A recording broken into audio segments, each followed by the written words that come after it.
जैसे उत्तर प्रदेश में जब हम लोगों ने 14 अप्रैल 1984 को बहुजन समाज पार्टी बनाने के बाद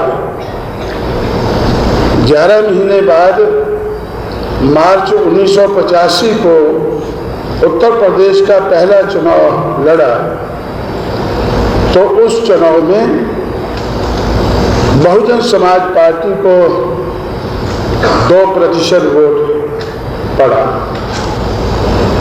हम 2 को ही बहुजन कहते रहे, बात 85 की करते रहे और सिर्फ 2 लोग हमारे साथ जुड़े, 100 में से 2 हमारे साथ जुड़े।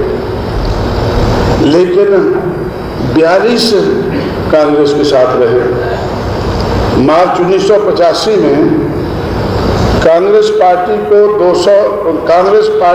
42% वोट मिला, जब बीएसपी को 2% मिला, और कांग्रेस पार्टी को 265 सीटें असेंबली की मिली 425 में से। तो आराम से कांग्रेस पार्टी मार्च 1985 तक अपनी सरकारें चलाती रही। जब हमें 2% वोट पड़ा, 2%, हम लोगों ने हिम्मत नहीं हारी, 2% के बावजूद भी मेहनत मशक्कत करते रहे, सब्र रखा, सब्र का फल मीठा निकला। और 1989 में जब चुनाव हुआ तो बहुजन समाज पार्टी का वोट 2 से बढ़कर 9 हो गया। 9% वोट बहुजन समाज पार्टी को मिला और 10-12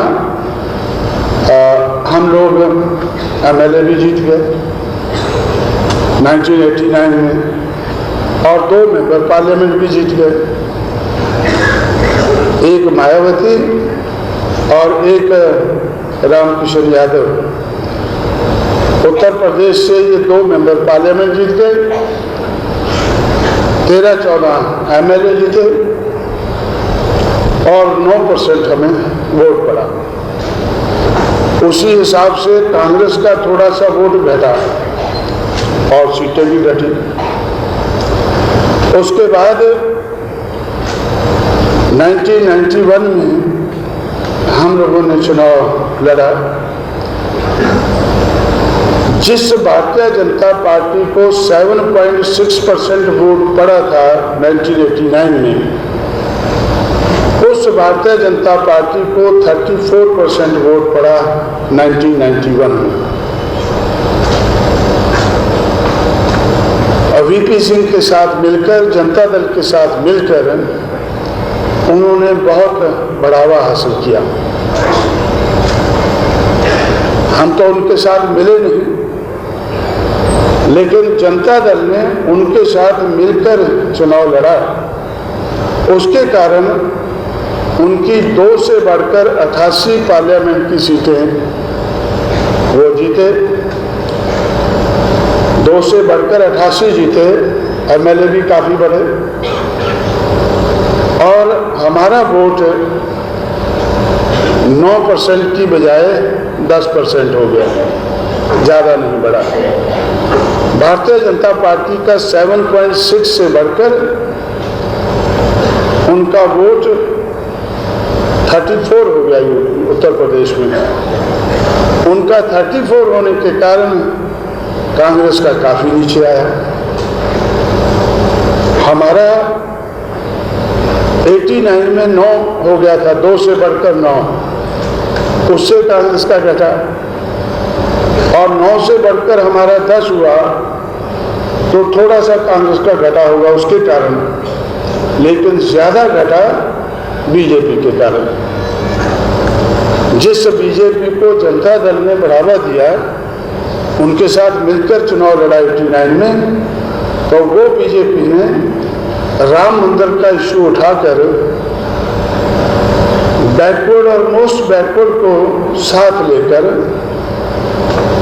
तो उन लोगों ने अपना वोट 34% किया, और हमारा भी 9 से 10 हो गया। तो उसके बाद हम लोगों और बीजेपी की सरकार बन गई। 1991 में उत्तर प्रदेश में बीजेपी की सरकार बनी और उन्होंने 10-11 महीने के बाद बाबरी मस्जिद को 2 घंटे के समय में गिरा दिया। इस किस्म की तैयारी की कि उन्होंने 2 घंटे में बाबरी मस्जिद को गिरा दिया। तैयारी काफ़ी की और डिस्ट्रक्टिव काम तो थोड़ी देर में हो जाता है। अब वो कहते हैं कि हमें राम मंदिर बनाना है। अब मैं उनको चैलेंज करता हूं कि हम आपको राम मंदिर नहीं बनाने देंगे, क्योंकि 2 घंटे में आप राम मंदिर नहीं बना पाओगे। 2 घंटों में आप मस्जिद को तो गिरा दिया है, लेकिन अगर 2 घंटे में आपने राम मंदिर बना दिया तो बना देंगे, लेकिन अगर 2 घंटे से ज़्यादा लग गया तो तब हम आपको नहीं बनाने देंगे। तो इसलिए साथियों, तो इस किस्म का राजनीति में बहुजन समाज बनाने के कारण, बहुजन समाज की शक्ति बनाने के कारण इस किस्म का राजनीति में परिवर्तन होने लगा।